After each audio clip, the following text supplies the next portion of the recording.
Hello everyone, welcome back to Earth and Pure once again. Diabetes, obesity और heart disease आज धीरे धीरे India इसका कैपिटल बनता जा रहा है। यहाँ आप जिस घर में देखिए कोई ना कोई डायबिटिक या हार्ट डिजीज या ओबीस मिल ही जा रहा है। तो मैंने सोचा क्यों ना इसके ऊपर एक सीरीज बनाऊं जिससे आपको जानकारी देने की कोशिश करूं कि ये होता क्या है, इसको मैनेज कैसे करना है, इसमें किन किन बातों का आपको ध्यान रखना है। तो आप सभी से रिक्वेस्ट है कि वीडियो को अंत तक देखें और जो आने वाले वीडियोस हैं रिगार्डिंग डाइट मैं कोशिश करूंगी कुछ रेसिपीज भी आपको पोस्ट करूं ताकि आपके लिए बेनिफिशियल हो, आप उसको ट्राई कर सके। तो सारे वीडियोस को देखें। मेरा काम पसंद आए तो लाइक और शेयर करना ना भूलें, और अगर अभी तक आपने मेरा चैनल सब्सक्राइब नहीं किया तो प्लीज उसे सब्सक्राइब करें। पहली चीज, ओवरवेट, वजन ज्यादा या ओबीस होना, ये होता क्या है। हम इंडियंस की बॉडी में टेंडेंसी होती है कि फैट एकुमुलेशन ज्यादा होता है कंपैरिजन टू यूरोपियन और अदर सोसाइटीज। तो ये हमारा हेरिडिटी या हमारा बॉडी टाइप में ही है। एक्सेसिव फैट हमारे हर बॉडी के पार्ट पे जमा होना या मोस्टली एब्डोमेन या हिप पे जमा होना, ये कॉमनली हम देखते हैं। तो ये जब बढ़ते बढ़ते एक्सेसिव होता है तो हम ओबीज हो जाते हैं।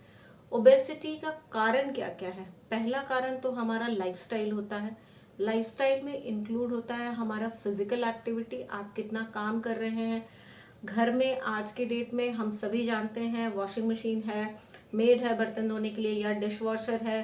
कहीं जाते हैं तो हमारे पास कोई ना कोई गाड़ी होती है। साधन हम ऐसे इस्तेमाल करते हैं जिसमें हमें शारीरिक श्रम ना करना पड़े, ना हम पैदल चलते हैं। खाना का चॉइसेस हमारे पास अब बहुत मल्टीपल चॉइसेस है। रेडी टू ईट है, फास्ट फूड है, जंक फूड है। हम इसको पसंद ज्यादा करने लगे हैं कंपैरिजन टू अपने ओरिजिनल खाने को, जो कि दाल चावल रोटी सब्जी हम खाते थे। तो ये सारी चीजों में टेंडेंसी होती है फैट को एकुमुलेट कराने की। तो आप जब भी ऐसी चीजें खाएंगे या ओवर ईटिंग होता है, जरूरत से ज्यादा खा रहे हैं, तो वो बॉडी में फैट के फॉर्म में कन्वर्ट करके जमा होता है और आप धीरे धीरे पहले ओवरवेट होते हैं फिर ओबीस हो जाते हैं। इसके अलावा कारण होता है मेंटल स्ट्रेस, एंजाइटी। ये भी आपके हार्मोनल चेंज करते हैं बॉडी में, जिसके वजह से आपके का वजन बढ़ सकता है।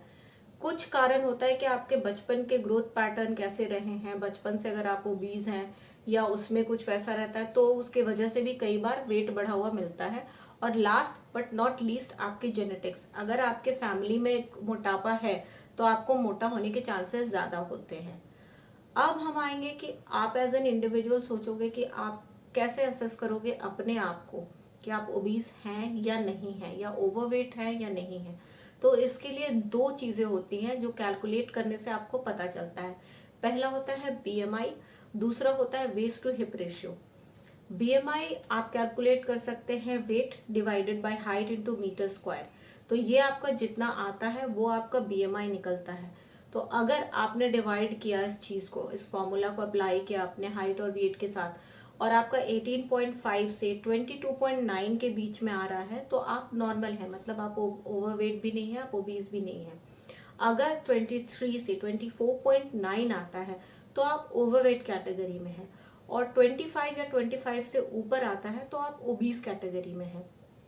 फिर फर्दर अगर वजन और ज्यादा है और उसकी डिग्रीज फिर ज्यादा होती है, जैसे ओबीज का डिग्री 1, ग्रेड 1, ग्रेड 2, ग्रेड 3, जिसको मॉर्बिड ओबेसिटी बोलते हैं, जिसमें डॉक्टर्स फर्दर सर्जरीज भी एडवाइज करते हैं क्योंकि वो कई बार जानलेवा भी साबित होता है। दूसरा होता है वेस्ट टू हिप रेशियो, मतलब आपके पेट के ऊपर की जो गोलाई है वो कितनी है और हिप के ऊपर की।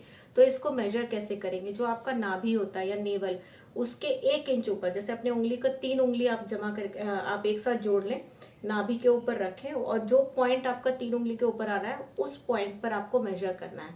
मेजरमेंट लेने के लिए आपको हल्के से हल्का कपड़ा पहनना है और दोनों पैर को जोड़ के खड़ा रहना है।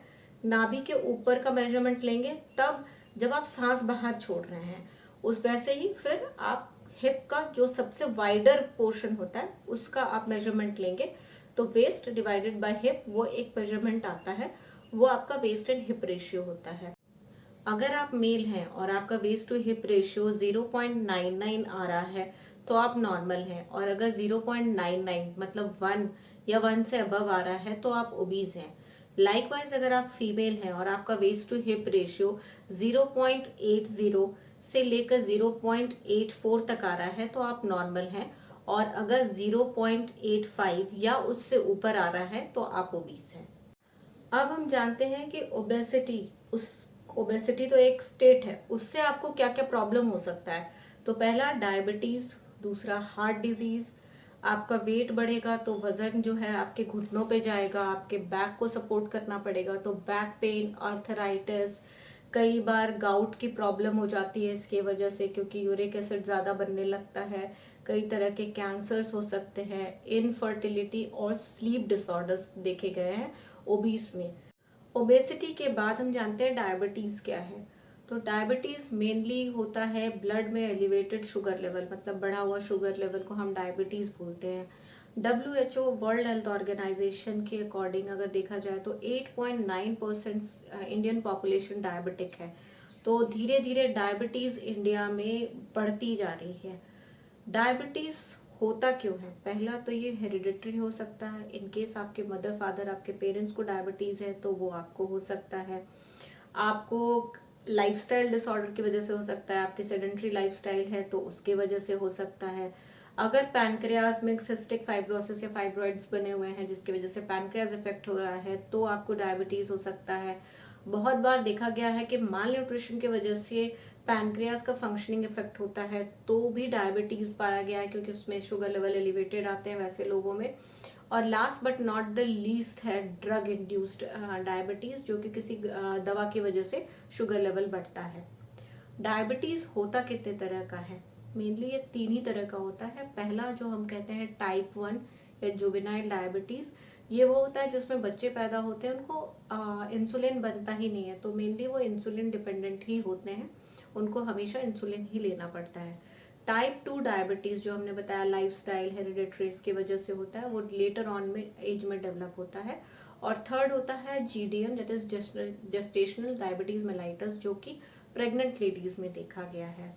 डायबिटीज या हाई शुगर लेवल होने की वजह से आपको फर्दर क्या क्या प्रॉब्लम हो सकता है?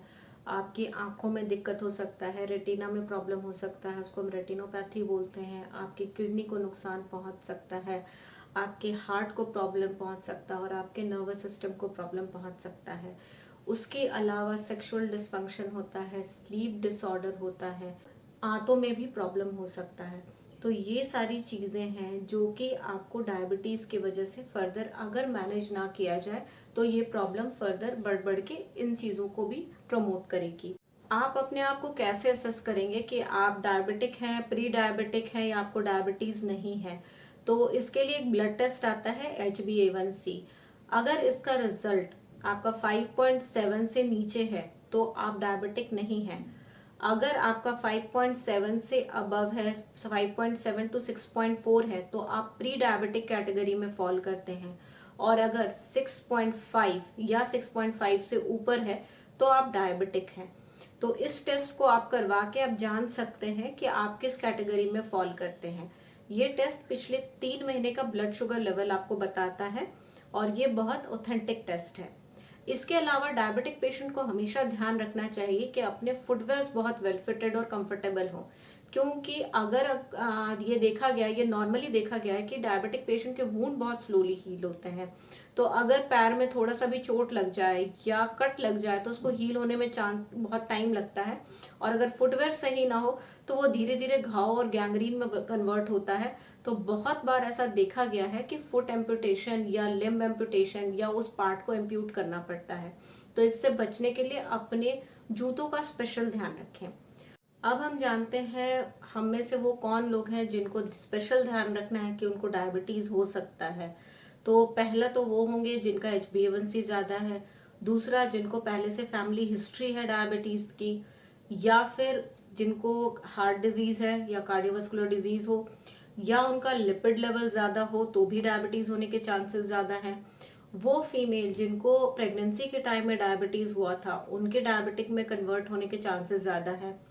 और वो फीमेल जिनको PCOS यानी पॉलीसिस्टिक ओवेरियन सिंड्रोम है उनको भी डायबिटीज होने के चांसेस ज्यादा होते हैं। इनके अलावा वो लोग जिनको किसी न किसी कारण से इंसुलिन रेजिस्टेंस है, तो उनके भी डायबिटिक होने के चांसेस होते हैं। तो ये कैटेगरी वाइज आप देख सकते हैं, इतने लोग हो सकते हैं जिनको डायबिटीज हो सकता है। तो इसके अकॉर्डिंगली अगर आपको इसमें से कोई भी सिम्टम या कोई भी एक प्रॉब्लम है तो आप अपना स्पेशल मॉनिटरिंग करें कि आपको डायबिटीज फ्यूचर में हो सकता है। अब हम जानते हैं हार्ट डिजीज के बारे में। अभी देखा जा रहा है कि अगर 4 डेथ्स हो रहे हैं तो उसमें एक डेथ इंडिया में हार्ट डिजीज की वजह से हो रहा है, और total death due to heart disease देखा जाए तो उसमें 80% आर्टरी ब्लॉकेज की वजह से हो रहा है। तो इंडिया में हार्ट डिजीज धीरे धीरे धीरे धीरे बढ़ रहा है, तो हमें इस पे खास एम्फसाइज करना चाहिए। हार्ट डिजीज के कारण क्या है, वो होता क्यों है, उसके 2 फैक्टर्स होते हैं। एक जो हम मॉडिफाई कर सकते हैं जिसकी वजह से हम कहते हैं लाइफस्टाइल डिसऑर्डर है, और दूसरा जो नॉन मॉडिफाइबल है। नॉन मॉडिफाइबल मतलब नॉन चेंजेबल है, वो है हेरिडिटरी, सेक्स मेल है या फीमेल, और तीसरा है आपकी फैमिली हिस्ट्री।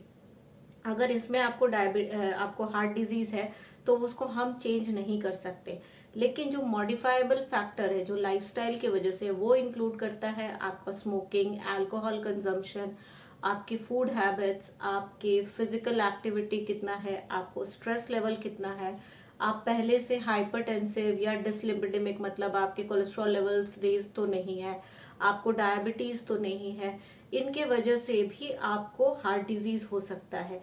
तो हार्ट डिजीज होने के 2 कारण होते हैं, एक जिनको हम बदल नहीं सकते और दूसरा जिसको बदल सकते हैं। तो जिसको बदल सकते हैं उस पर हमें बहुत ध्यान देना है, बहुत एम्फसाइज करना है। आपने जाना कि ओबेसिटी क्या होता है, डायबिटीज क्या होता है और हार्ट डिजीज क्या होता है, और हम कैसे असेस कर सकते हैं। हार्ट डिजीज को आपके अलग अलग टेस्ट होते हैं, वो आपको डॉक्टर प्रिस्क्राइब करेंगे।